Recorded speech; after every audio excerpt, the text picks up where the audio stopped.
আজকে আমরা শিখবো a প্লাস বি হোল স্কোয়ারের ফর্মুলা। তোমরা দেখেছো বিভিন্ন স্কুলে বা বিভিন্ন কোচিং সেন্টারে কি করানো হয়, a প্লাস বি হোল স্কোয়ারের ফর্মুলা স্টুডেন্টদের লিখিয়ে দেওয়া হয় a square plus 2ab plus b square.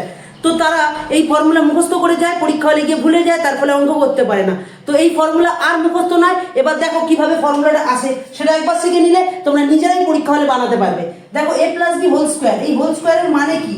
a plus b whole স্কোয়ারের মানে হচ্ছে a প্লাস বি এবং a প্লাস বি দুটো a প্লাস বি এর মধ্যে গুণ।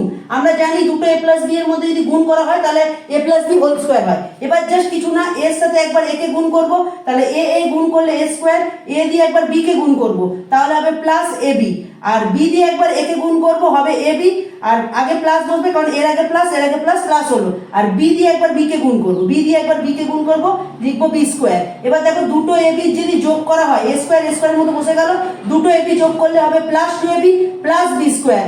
এই দেখো প্রমাণ হয়ে গেল। তাহলে বুঝতে পারলাম। যদি ভালো লাগে একটা লাইক করে দিও।